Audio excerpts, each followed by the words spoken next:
am excited. Why am I excited?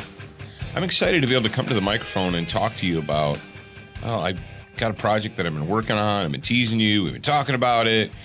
And finally, despite the Thanksgiving weekend and all the time that, people have taken off, finally, we're going to be able to discuss, launch, promote, just go crazy, go ape crazy with this new project. So welcome to a brand new week of Student of the Gun Radio. And in case you missed it, I am your host, Professor Paul Markle. I'm sitting inside of the Glass Case of Emotion Studios. And on the other side is Jared. Say hello to the folks, Jared. Turn your microphone on and say, hi, kids. My microphone is on now. And good. I will say hello. And I want you guys to know, real quick, you guys know that we pre-record these episodes. And so today's Monday, and I want you to go to studentofthegunradio.com, and there's going to be a form on right there where you can see it. And I want you to enter your name and your email there, and that is for the topic that we're going to talk about today. Is obviously, you looked at the title, it's Team Honey Badger. And if you're interested in more information about that product that we are going to release here really soon, then enter your name and email, and I will keep you updated in that. So okay, wow, that was kind of a long way of going about saying, go to Student of the Gun Radio, and click the tab, and I need to finish we'll my coffee. More, yeah. Actually, I kind of screwed up because we spent so much time in the pre-show prep that I'm almost out of coffee. Are you? Yeah, and Alex is not here to give me coffee. So what is up with that? Shame on her. I know. Usually her smiling little face walks over to the glass case, and she very quietly and cautiously opens the door and sets the cup down, and I smile back and nod thank you. And it's a wonderful experience, and it's not happening today. What? She's selling some products. What's up? She's selling product, huh? She's making you your money? Yeah. That's what I told her. I told her to bring back some money. Get out there and make me some money. We're gonna have some. We're gonna have the pimp council meeting. Speaking of which, I was gonna say. Speaking of Alex, her website's almost done. I'm working on it when I can. Oh, it's go to A&D, as in the letter Alpha, C. and then Alpha Nora Delta. Yeah. I always mix up mine. ANCnaturals.com, and check her stuff out. They're making natural products. Really? Your wives. That name is so boring. What? Yeah. It could have been better. Huh? It should have been Hot Oily Bitches. Yeah. I'm just saying. I don't think their demographic would have. I don't think that really would have worked for our demographic. Yeah. Or Peppermint and Witchcraft. I think once they're successful at theirs, then they'll branch out and maybe they can just make it. Oh, come on now. Come on. All right. Yeah. Well, for those of you that don't get the joke is that everything they make has essential oils in it. And if you chicks in the audience are probably hip to the essential oils. I know Lauren is. Lauren, you're hip to the essential oils. And quit screaming and listen. Quit screaming and running around the house and listen. No, so anyway, they're sitting. It was Alex and Cristal, and they're sitting in the studio with their little tablets in their laps, and they're brainstorming a couple of months ago about their essential oils business and what they should call it. And I just said, call it Hot Oily Bitches. And they said that they didn't think that the demographic would appreciate that. And can I tell the Peppermint and Witchcraft story? Yeah. I might as well. It's funny. So one of the things that that Alex does is because she's like a yoga instructor, and she's a fitness instructor, and she does massage, and she does like essential oils massage, right? So essentially it's like a regular massage, only they use the essential oils. And so I had she practiced on my back, right? So I had the essential oils massage. And is your microphone on or off? Oh, it's on now. It's on now. Okay. I I can never tell because I don't watch you that closely like a hawk. But anyway, I get in the truck with Zach, and he goes, "You smell like peppermint and witchcraft." It's like, I don't know whose child you are. Zach, that's Zach, the shipping ogre. And so I said, well, there's the alternative for your business. You could call yourselves Peppermint and Witchcraft. Neither of which they chose. So I don't even, you know what? If you don't want my advice, don't ask me. How's that sound? I don't think they did. They asked. Not you. No, they did ask. No, they were asking each other. No, they asked me. Okay. They specifically asked Whatever me. helps you sleep at night. You're. You can't say it. Na, na, na, na, na. Mm. So speaking of that, I watched Eddie Murphy's Raw last night, the first time ever. Wow, you got your Wayback Machine and went and watched the 1983. Guess what I watched? Eddie Murphy Raw. VHS tape. Nope, a little bit more advanced. I watched it on DVD. Oh, wow. We were talking about something. I went up to northern Mississippi with Alex, and I spent some time with their family over the weekend. And we were talking about something, and it came up with... Talk about something. Oh, I know what it was. Mom sent me a little meme, and it said, "That's not funny, mother..." And it was like a GIF that she had sent me, and it had Eddie Murphy in it. Eddie Murphy? Yeah. So Lisa, Alex's mom, was like, "Oh, we have that at the house, and it's on DVD." And I was like, "I've never seen it." So Alex was like, "Okay, we're going to watch it when we get home." So we got to the house. She pulled out the DVD, and it was still in the plastic wrap. Oh, wow. You know what your brother and I watched yesterday? We watched Beverly Hills Cop, because I made a reference from Beverly Hills Cop, right? Yeah. And Zach's like, what? I'm like, from Beverly Hills Cop. Yeah. And, of course... You mean Beverly Hills Ninja? Yeah, no. And, Not of course, Zach, being 18 years old, did the, what? Yeah. I've never seen that. And I was like, oh, man. All right. Bloop, bloop, bloop, through Netflix. And miraculously, you know how Netflix is? They almost never have the first movie. They always have the crappy part 2 of every crappy part 2 in the history of crappy sequels Netflix has. But you want to watch the original one, they're like, oh, we don't have the original one. We have the crappy sequel. But miraculously enough, they did indeed have Beverly Hills Cop, the original, the rated R version, not a PG-13 version. Rated R. Rated R. Yeah, if you want to bastardize a film, how often do they do that now? Don't get me started on PG-13. Because we don't have enough time on the clock for that. But welcome to Monday, and we're all done vapping. I've got a special report for you before we do our SWAT Fuel Warrior of the Week. And this weekend, I went out and I did something that I haven't done in a long time. I shot .40 caliber ammunition. Our friends at I'm not going to be a snob. I decided I'm not going to be a snob. No, our friends at Cap Arms sent us some of their .40 cal, right? 180 grain, flat nose, round nose, flat point, whatever. You know how .40 is. Anyway, they sent us some of that to test. And I had to look in my safe, and I was like, I haven't shot .40 in a long time. Matter of fact, the last .40 that I tested was the Gen 4 Glock 23, and when I was done, I sent it back. But I actually had a Glock 22, a Gen 2 Glock 22, that I got as a police trade-in from Barney's Police Supply for like $299 or whatever a few years ago. And I've never, I was telling Zach in the truck on the way back, Jared, that was the first time that I'd ever fired .40 Smith & Wesson through that gun. Oh, was it? Yeah, because I bought it, and immediately I went and got a 9mm conversion barrel. Like, that was the first thing I did. I bought the gun, ordered a 9mm conversion barrel. The conversion barrel came, and I started shooting it with the 9mm. And I just stuck the .40 barrel aside. The .40 barrel, and thank the Lord, I set the .40 barrel actually, I have 3 G-locks that are exactly like that. I've got two 22s and a 23 that have been converted to 9mm. And yes, you can do that. And yes, you can do it safely. And yes, it does work. And don't listen to the knucklehead at the gun shop. Oh, right there, you can do it, but it won't be reliable. Blah, blah, blah. Shut up. Yes, it will. I've fired. Then you have to change the ejector. What did they say you have to change? You have to change the ejector or the extractor. I was like, no, you don't change anything.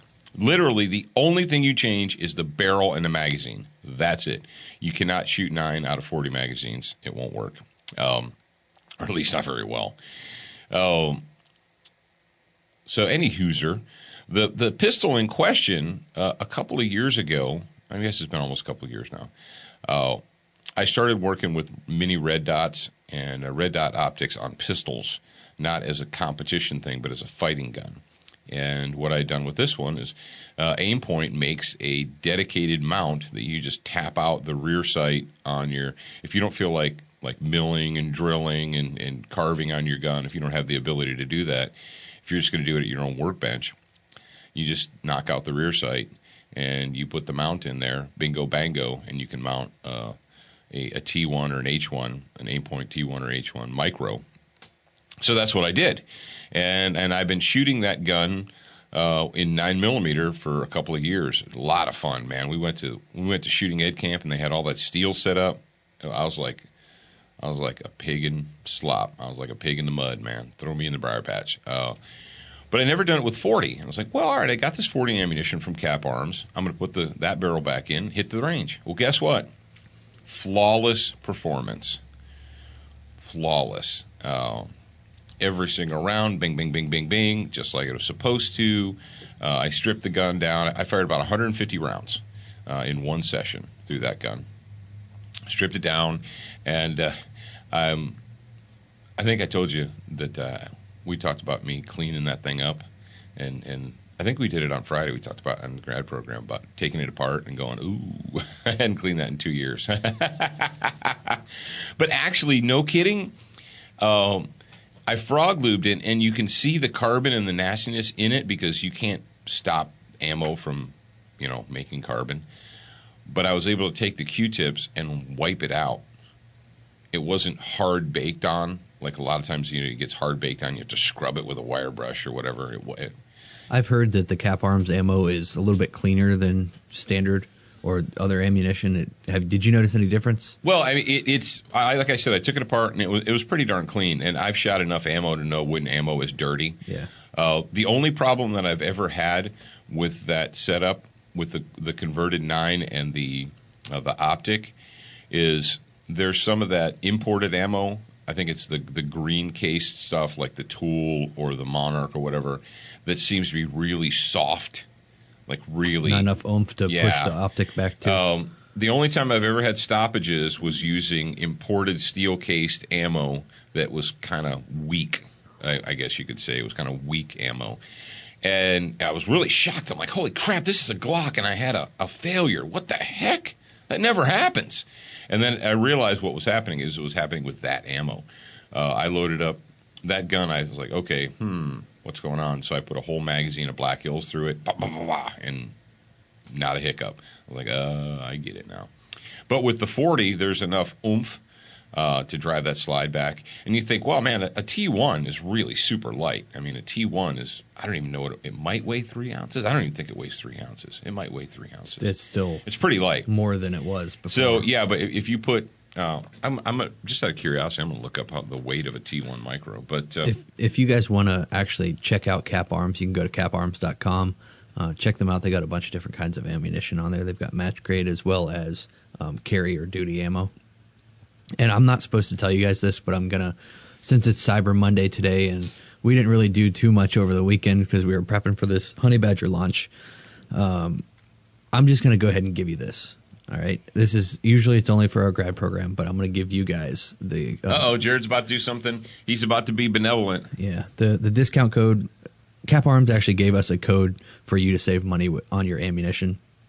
And you can go there, and it's a pretty hefty percentage for ammunition. If you go to caparms.com, when you check out, use SOTG101, and that'll save you some money on your ammunition purchase. Oh, well, cool. The guys in the grad program don't hate me. Oh, they get plenty of stuff. So yeah, they get lots of. This one code. You're being benevolent. Yeah, it's nice for you to be benevolent once in a while. Holy crap balls! Woo! The dude, when they released the Aimpoint T1 and the H1, when they released those were like $490.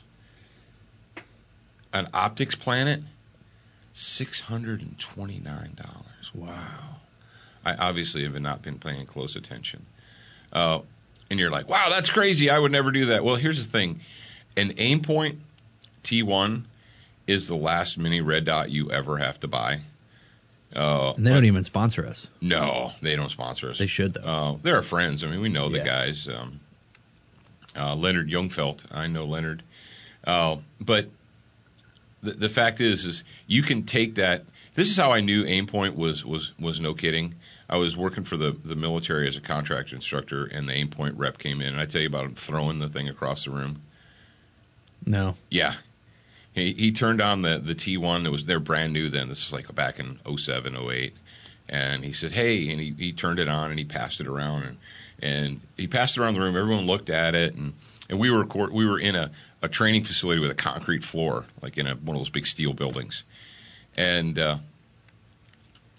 he says it got all the way around the circle, and it was like farthest away from me. He goes, throw that back to me. And so the guy's like, okay. So he's like being real ginger about it. And he's like, oh, I better make sure I get it to this guy. And he throws it, and the Aimpoint rep deliberately misses it. And he's like, oh, oops. And he goes, punk, punk, punk, punk, punk, punk, punk. It scrapes across the floor. And he picks it up, and he's like, oh, it looks like it's working fine. He passes it back around the room, and everyone looked at it and they're like, wow, yeah, it still is. And he did the same thing with a rifle and a Comp M4. He zeroed it, and he had it on there, and he's like, oh, oops, and dropped it on the floor and picked it back up, and it's like, amazing. Yeah. Yeah, when you can take your optic product and throw it on the concrete and pick it up and pass it around, people are like, okay, I get it now. All right, I'm a believer. Yeah, I get it now. Makes me think of Shrek. Well, all right, Shrek, I'm going to go ahead and refill my coffee. I'm going to be a sneaky guy. You won't even know I'm gone. I'm going to refill my coffee while Jared's playing the SWAT Fuel Warrior of the Week.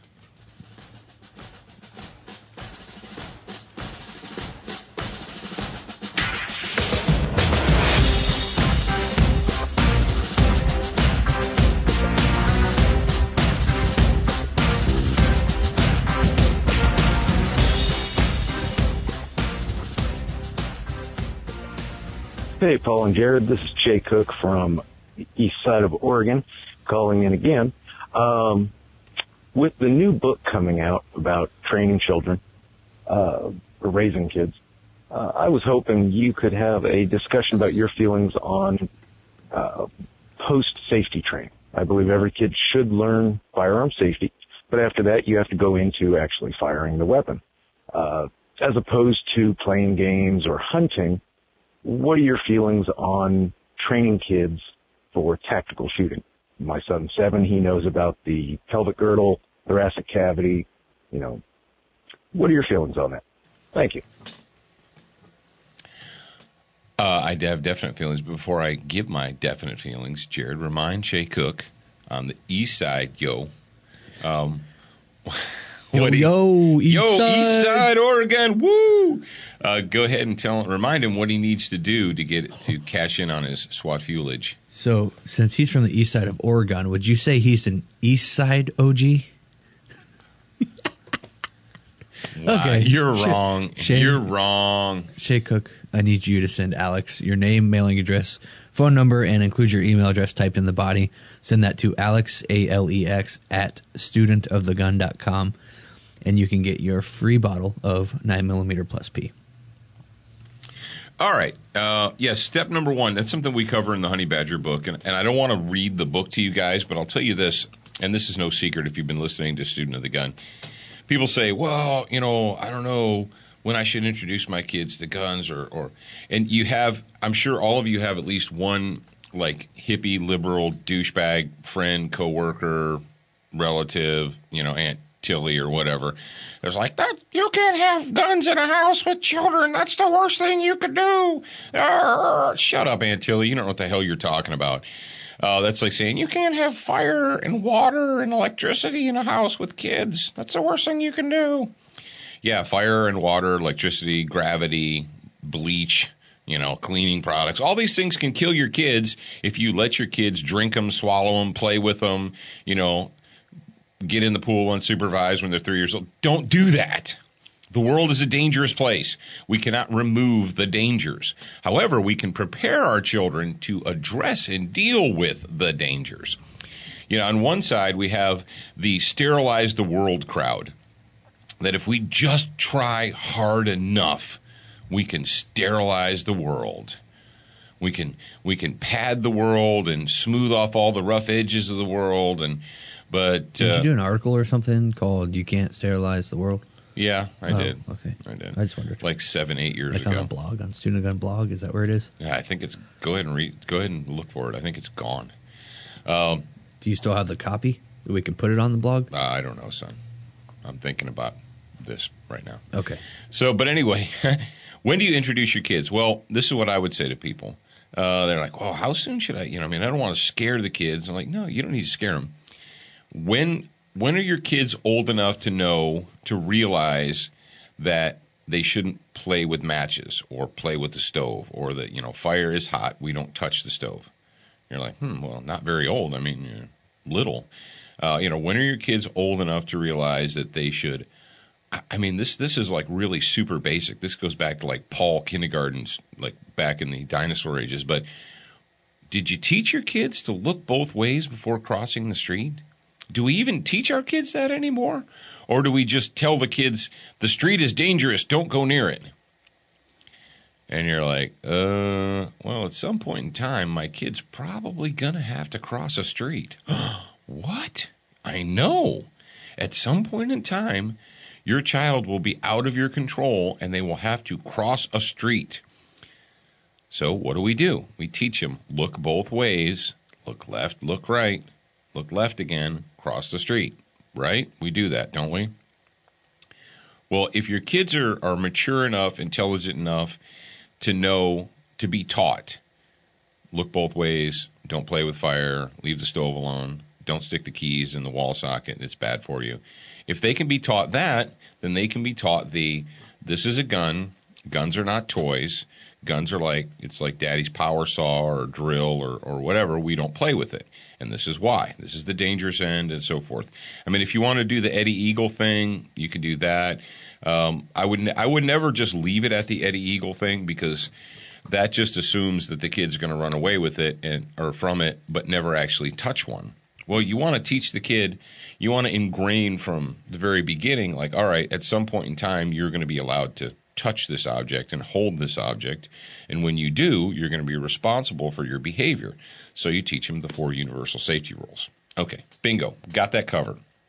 Now, where do we go from there?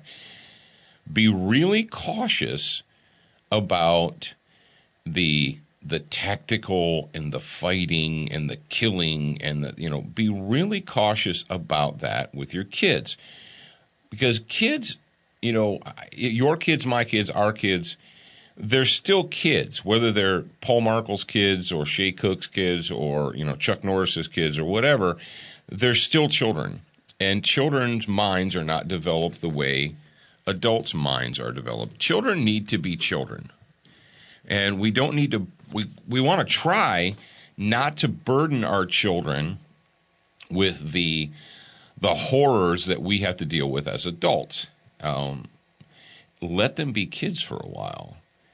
So what I would tell you is, when it comes to, you can do things that teach your kids, that prepare them for the horrors of the world without horrifying them. Does that make sense? You guys tracking with me? I would not get into, let's face it, your 7, 8, 9-year-old kid's not going to be carrying a gun. They're not going to be strapping on a G-lock and going with you to the store. So I would teach them, if once they get large enough or big enough that they can handle a gun, don't discount the hunting from the aspect that do we just shoot animals anywhere on their body? Like if you teach your kid, you take your kid out and you take them deer hunting or hog hunting or whatever kind of game hunting. Now, if it's if you're shooting a bird through the air, you just want to put pellets into it. You're not really aiming at a specific spot. But let's say you got a kid, even squirrels or groundhogs or whatever. You take your kid out and you teach them where to shoot the animal on that animal's body, right? I would hope that everyone in the audience wouldn't just take their kid, put them in a deer stand, and say, point the rifle at the deer and press the trigger. Well, at the deer could be any part of the deer. It could be its stomach, its haunches, its head, its neck, it's anywhere on the deer. Do we teach them, or like a hog? Do you teach your kids to shoot the hog anywhere in the hog's body? Well, if you're one person that hosts a television show, you just throw rounds into any part of the hog's body. But if you're an intelligent person, you know where the vitals are and you know where the bullet's supposed to go. Well, that's really no different than on a human attacker or a human villain or a human predator. If you can teach your kid, okay, if you ever have to shoot a hog, this is where you put the crosshairs, or this is where you put the front sight, bam. Jared knows, right? Yes, I know exactly. You know exactly where to put the bullets on a hog, even though you don't host a television show. Nope. I do not. And those of you who get it, and those of you who don't, sorry. When I was reading the Honey Badger book, I actually learned a lot about myself. Oh, did you? From my younger years. Yeah. Oh, bless your little heart. So that's what that is my answer to that. Be cautious when it comes to teaching. You can teach your kids, and it should always be fun. When you're working with kids, they should enjoy it. They should want to do it. All kids will want to please you. They will want to, if you express interest in something and you say, hey, come on with me, little Jimmy, let's go, play golf or baseball or whatever. They'll do it because they want your acceptance and approval. But you don't just want them participating in order to make you happy. You want them to participate because they genuinely are interested in it. And the only way they're going to be genuinely interested is if they enjoy the activity. Make it fun, and they'll want to do it. If it's a drudgery, if they're just doing it because, it's like taking your girlfriend or your wife to the range.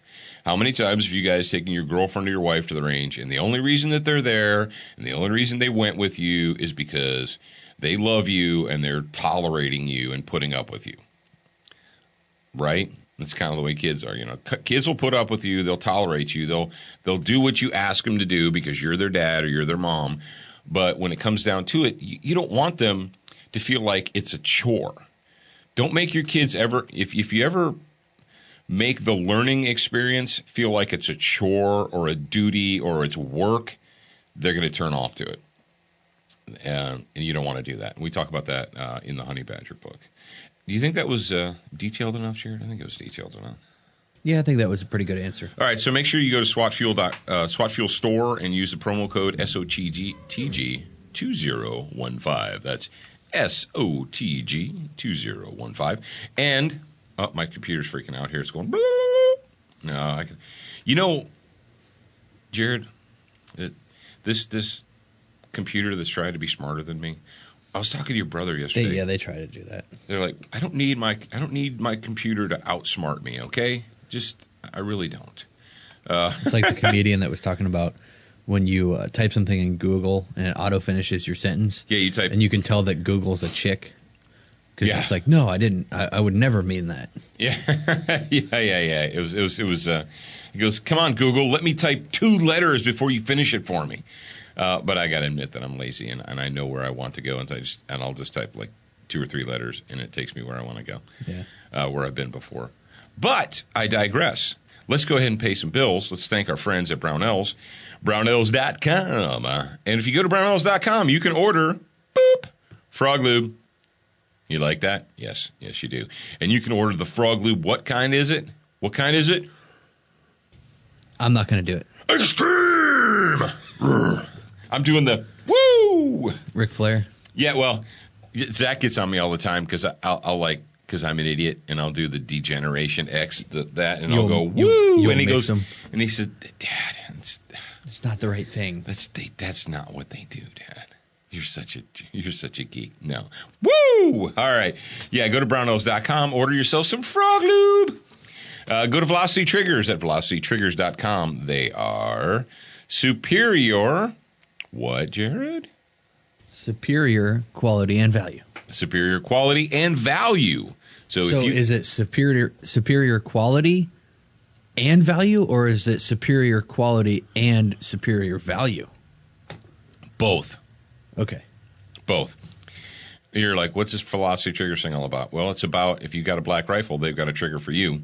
You can put a match trigger or a precision trigger in your own gun from your own workbench or your own kitchen table. I promise you can do it. And, congratulations to, I can't remember his name now. I saw one of our grad program members dropped a picture of his Bruce Jenner commemorative in. He said Christmas came early and he got his Bruce Jenner commemorative. That would be the Crossbreed Super Tuck, also known as the Bruce Jenner commemorative. And go to crossbreedholsters.com. Check those guys out and check out their new Freedom Carry, the Freedom Carry holster. You cannot sterilize the world. Oh, did we do that in a radio episode? Yes, I did. I searched. Episode 43? Yeah, I searched and it was episode 43. I didn't even know we did a radio episode called that. However, we did, and it's there, so you guys can go listen to it if you're part of the grad program. If you're not part of the grad program, just go sign up for our 30-day free trial. Listen to that episode. If you don't want to listen to anything else after that, you don't have to pay anything. That's what it was? Oh, okay. Did you click on it? No. Oh. Should I click on it? No. Okay. What's before it's news, self-sufficiency? That's the article. Oh. I found the article on beforeitsnews.com. Oh, wow. Very So, cool. yeah. Very cool. You know, I've written so many freaking articles over the years for so many different people, and some of them archive them and some of them don't, and some, like I've written for officer.com and I've written for whatever. It doesn't matter. But the fact is, people say, hey, is that out there? I'm like, yes, probably. I don't know. Go to the Google machine and search it. But let's talk about Team Honey Badger. What is this all about? If you are a follower of Student of the Gun, now if you're new, it's cool. We'll be gentle with you and we'll allow you to catch up. But if you've been with us for a few months, you know that I was SWAT fueling. I was in the gym and I was SWAT fueling up. And SWAT fuel is for sharper minds and stronger bodies. Not just for stronger bodies, also for sharper minds. And every time I go to the gym, every time I'm in Fight U, and I'm SWAT fueling, I'm working out, punching bags or lifting heavy things and putting them back down or hitting stuff with a gladius or whatever. I've got all this oxygenated blood just pumping to my brain. And I've gotten in the habit of, there's a whiteboard in the, in the gym. And so I'll run over to the whiteboard and I'll write down notes, or I'll take a notebook in there with me, or I'll run into the studio. One afternoon, I filled the entire whiteboard, chalkboard size thing with notes while I was working out because all these ideas come to me. Well, the idea for, can we say the Papa Uniform Sierra Yankee word? No. We can't say that. Okay. So you guys can spell them. 3 ways to prevent your son from becoming a Papa Uniform Sierra Yankee. Well, I wrote that down. Actually, I wrote it on a notebook, and I took a picture with my phone and I sent it to Dan. I said, "This is the next article, Dan." And he laughed. That article was huge. It was. Can you have the ability, because you are the digital mastermind, to see how many times it was viewed? I know It was shared like 24,000 times, but do you know how many times it was actually viewed? Can you find that out? I was curious about that because I wanted to talk about it. I wanted to use that stat because that was really the impetus for the Honey Badger book.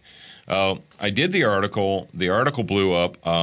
People who never heard of Student of the Gun before found it, and a lot of these super vag-tastic metrosexual jumped in and started,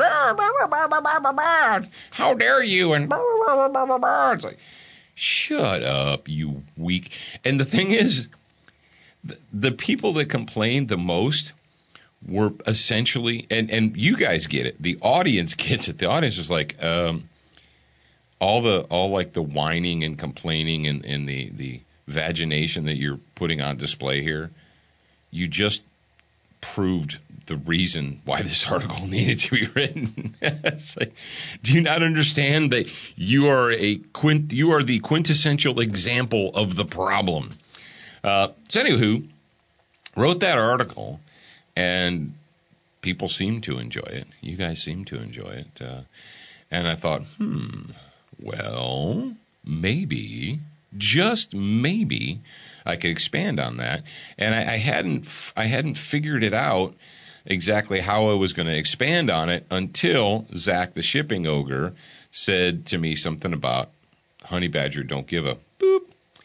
And I was like, and I said to him, honey badger doesn't what? And he, of course, Zach says to me, come on, Dad, you don't know about the honey badger and the video and I'm like, no, I don't. And so Zach made me watch it, and I watched it, and then things started clicking, dink, dink, dink, dink, dink, dink, dink.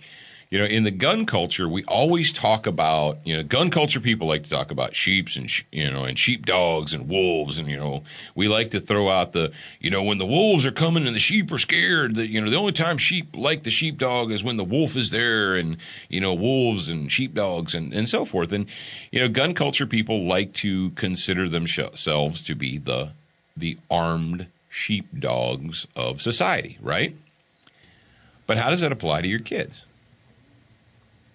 You have something to say? Yeah, I figured it out. Oh, okay. 1.24 million. No freaking way. Yep.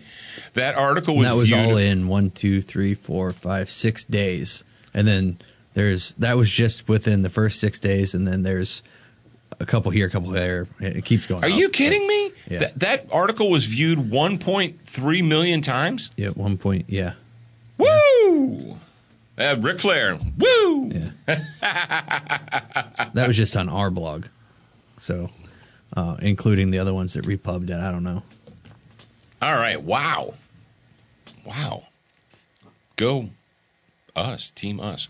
Anyway, so we like to use animal metaphors in the world. We always do that, Wise as an owl, sly as a fox, stubborn as a mule, loyal as a dog, brave as a lion. We've been doing that since like the history of ever. What? I just wanted to say that if they haven't read that article yet, because we're gonna have new listeners on this show, and that is I'm really true. bad about this. If you haven't read the article, then go to studentofthegunradio.com, click on today's show notes. That's SOTG 286, and there's going to be a link directly to that article in there. Okay. Yeah, because I know there are hundreds, if not thousands, of people listening today that weren't with us back then. And that's the way articles, they get buried underneath the previous stuff and they go away. Anyway, so I was thinking about kids. You guys are still with me, right? I was thinking about kids, and, I don't want my kids to be a sheep. I don't want my kids to just be, like little helpless sheep. But my kids, when your kid is 10, 11, 12 years old, going to elementary school, going to junior high, going to even high school, they can't be armed sheepdogs. I mean, they can exude the qualities of a sheepdog, I guess, and I get that. But the fact of the matter is they can't really, be sheepdogs. They could be sheepdogs in training. But I got to thinking about it. I thought, you know what? If there was one animal that I would want my kids to exhibit the characteristics and traits of, it would probably be the honey badger. Because the honey badger, it's not the largest animal by any stretch of the imagination. It's not the biggest. It's not the strongest. It's not the fastest even. You're like, well, okay. But according to the Guinness Book of World Records, the honey badger is the most fearless creature in the world. How can that be? I mean, you'd think, well, rhinoceros or the lion or an elephant or something that's huge, something that's strong, something that, or, a cheetah or something that's fast. That would be. No. How does a honey badger, how is it the most fearless animal in the world? Even though it's not large, fast, or strong. I mean, it can be strong, it can be fast, but it's not the strongest. your kids are your kids. Your kids are probably not going to be the largest, strongest, fastest kids in their school, in their area, on their team, in your community, whatever. But that doesn't mean they shouldn't be fearless. And if I'm going to raise a kid, that is the quality that I want in my kid. Because let's face it, look around. Read the news. Look at your phone or your laptop or tablet and read the news. And you are faced with bullies and cowards on a daily, almost a daily, multiple daily basis. What do we see today in America? We see bullies and cowards everywhere we look. Where is the fearlessness? Where is the bravery? Where's the fortitude and discipline? This nation is starving for leadership. You don't grow leaders out of cowardice. You don't grow leaders out of the victim state. You know what? You want to know why, Jared? Look at me. Do you want to know why we're starving? And I didn't mean to interrupt you, but you know why we're starving for leadership in the United States of America? Because you cannot produce leaders from a victim state. When you convince everyone in your nation that they are somehow a victim of someone, something, some organization, some group of people has victimized them, some organization has victimized them, some circumstances victimized them, regardless, that doesn't produce leaders. It produces victims. This nation is starving for leadership. And the only way that we're going to be able to produce and provide leaders for the future is for our kids to stop being victims and start being fearless. And that, ladies and gentlemen and children of all ages, is why I wrote the book. And why I hope that if you have kids, know someone with kids, have grandkids, and no, this isn't a how to raise your kid from cradle to grave book. This is not the Dr. Spock, your kid needs to be held so many hours a day and needs to be, you need to play the Mozart music and the baby Einstein. No, this isn't that kind of book. This is actually the parenting, child rearing book that you will never get from the hippie left. You will never get this advice from the mainstream collegiate universe because they don't even understand it. It's completely foreign to them. Wow, it just occurred to me when I said that, Jared, that this book is going to be a standalone because the people that write child rearing books have no concept of fearlessness or discipline. They're all about feelings and gender sensitivity and allowing your children to have discussions with you and make choices Make choices based on what? Based on like the oxygen they breathe or what? What are they making? What are they making the choices based upon? Bacon. On bacon, yeah. Make the choices based on bacon. But so there you go. And we're almost up against our time. But folks. Team Honey Badger, it is a reality, and if you're not paying close attention, I don't know what to tell you. It dumbfounds me that people will jump on that either A, you folks listening don't follow the other stuff like the social media, or you're not. If you're not signed up for the newsletter, I don't know what to tell you. It's free. It costs you absolutely nothing. What do you want? And I can't tell you, I can't do everything on the radio all the time. Sometimes the radio's not on and I need to tell you people stuff, so pay attention. Dumbfounds me, Jared, is when people jump on our social media sites and leave comments like, hey, you should talk about a derp. And I'm like, yeah, we talked about that last week on the radio. Where have you been? Not listening. Well, I don't know what to tell you. I could come to your house and take your hand and move the little mousy thing over on your computer and click it. But All right, ladies and gentlemen, thank you to Century Arms, the sweetest smelling arms company in America today. Buy your AK today. Don't wait. Duracoat, because, man, life is too short to have an ugly gun. It just is. It is. Did we take care of all our friends and our buddies? Yeah, I believe so. I think we did. All right, so we did. Go ahead and play the music, Johnny. Today we have a homework assignment for you guys today. Uh-oh. Today's homework is go to studentofthegunradio.com and sign up for the Honey Badger launch. It's real simple. Cost you Do nothing. that. Yeah, it's absolutely, completely free.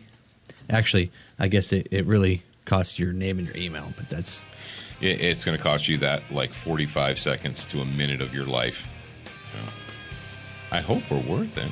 Yeah. All right, ladies and gentlemen, children of all ages, we will be back tomorrow. But until then, remember, you're a beginner once, but you should indeed be a student for life.